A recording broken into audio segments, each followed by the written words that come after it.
Break के बाद स्वागत है आपका। झारखंड की 3 लोकसभा सीटों के लिए कांग्रेस ने उम्मीदवारों की घोषणा कर दी है। लोहरदगा से सुखदेव भगत, खूंटी से कालीचरण मुंडा को बनाया गया है प्रत्याशी। वहीं हजारीबाग से जयप्रकाश पटेल को कांग्रेस ने अपना उम्मीदवार बनाया है। दिल्ली में कांग्रेस आलाकमान की बैठक के बाद ये घोषणा की गई है। तो बड़ी खबर आ रही है, झारखंड में कांग्रेस ने अपने 3 उम्मीदवारों की घोषणा कर दी है। यहां लोहरदगा से सुखदेव भगत है, उसी तरह हजारीबाग से जयप्रकाश पटेल को कांग्रेस ने अपना उम्मीदवार बनाया है। तो बड़ी खबर, कांग्रेस ने अपने तीनों उम्मीदवारों के दिल्ली में कांग्रेस आलाकमान की बैठक के बाद ये घोषणा की गई है, जहां कांग्रेस ने अपने तीनों प्रत्याशियों के नाम उतारे।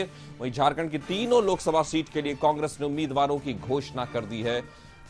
जहां लोहरदगा से सुखदेव भगत है, खूंटी से कालीचरण मुंडा को प्रत्याशी बनाया गया है। वहीं जयप्रकाश भगत को हजारीबाग से कांग्रेस ने अपना उम्मीदवार बनाया है। तो बड़ी खबर आ रही है, झारखंड में कांग्रेस ने अपने 3 उम्मीदवारों के नाम की घोषणा कर दी है, प्रत्याशियों की घोषणा कर दी है। दिल्ली में कांग्रेस आलाकमान की बैठक के बाद यह घोषणा की गई है, वहीं यह फैसला लिया गया है। तो झारखंड की 3 लोकसभा सीटों के लिए कांग्रेस ने की अपने उम्मीदवारों की घोषणा, जिसमें लोहरदगा से सुखदेव भगत है, खूंटी से कालीचरण मुंडा को और हजारीबाग से कांग्रेस ने अपने जयप्रकाश पटेल को कांग्रेस ने अपना उम्मीदवार बनाया। तो बड़ी खबर आ रही है कि कांग्रेस आलाकमान ने इस खबर पर ज्यादा जानकारी के साथ संदीप हमारे साथ जुड़ गए हैं। संदीप, बताइए, आखिरकार कांग्रेस ने अपने तीनों उम्मीदवारों के नाम घोषित किए और कहीं ना कहीं अब यह संकेत है कि अगर आपके बीच सहमतियां नहीं भी हो रही हैं तो भी गठबंधन को अपने प्रत्याशियों को उतारना होगा, वरना वक्त रेत की तरह हाथ से निकल जाएगा। क्या कहेंगे आप? जी, लोकसभा चुनाव का जो बिगुल बज गया है और ऐसे में जो महागठबंधन की तरफ से एक भी प्रत्याशियों की घोषणा नहीं की गई थी।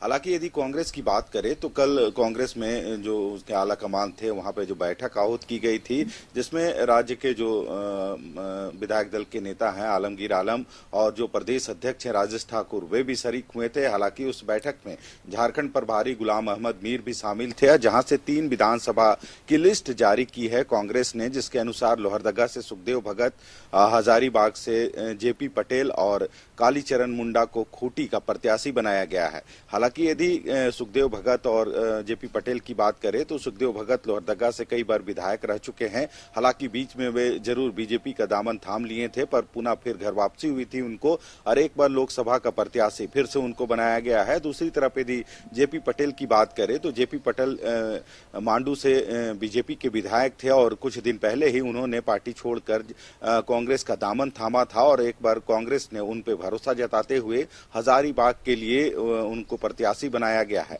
और यदि हजारीबाग को देखा जाए तो कहीं ना कहीं इससे पहले जो बीजेपी ने अपनी प्रत्याशी मनीष जायसवाल को वहां से अपना उम्मीदवार बनाया है, वहीं जेपी पटेल के अब आ जाने के बाद वहां कांटे की टक्कर देखने को मिलेगी इस लोकसभा चुनाव में।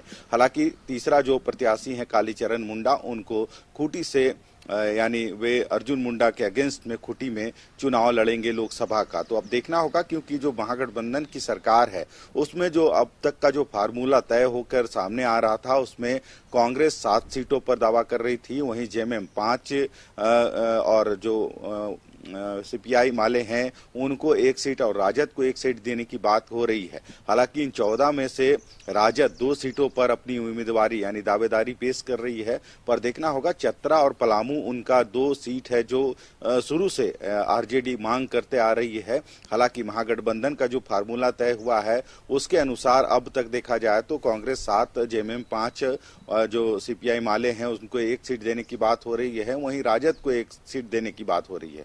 पर देखना होगा, क्योंकि राजद शुरू से ही 2 सीटों पर अटका हुआ है और अब तक स्थिति क्लियर नहीं हुई है महागठबंधन की। हालांकि इस बीच में उन्होंने कांग्रेस जो गठबंधन के शामिल है, गठबंधन में कांग्रेस ने अपने 3 सीटों का जो है उम्मीदवारों की घोषणा कर दी है। तो देखना होगा आने वाले दिनों में, क्योंकि यदि झारखंड में देखा जाए तो जो 7 चरण में लोकसभा के चुनाव हो रहे हैं, तो चौथे चरण से झारखंड में चुनाव की जो प्रक्रिया है वह शुरू होगी। चौथा, 5वां, 6ठा और 7वां 4 चरणों में झारखंड के जो 14 लोकसभा सीट के चुनाव है उसमें जो मतदान है वह किए जाएंगे।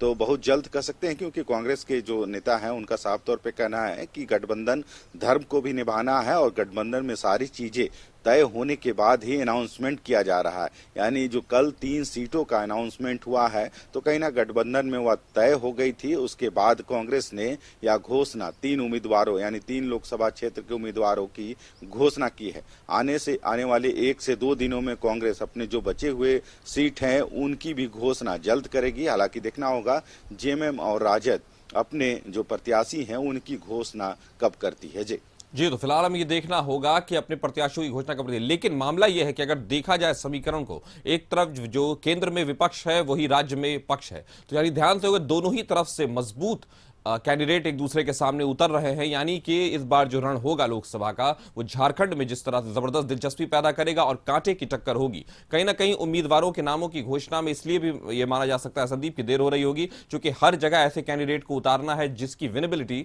माना जाए कि बहुत तेज है।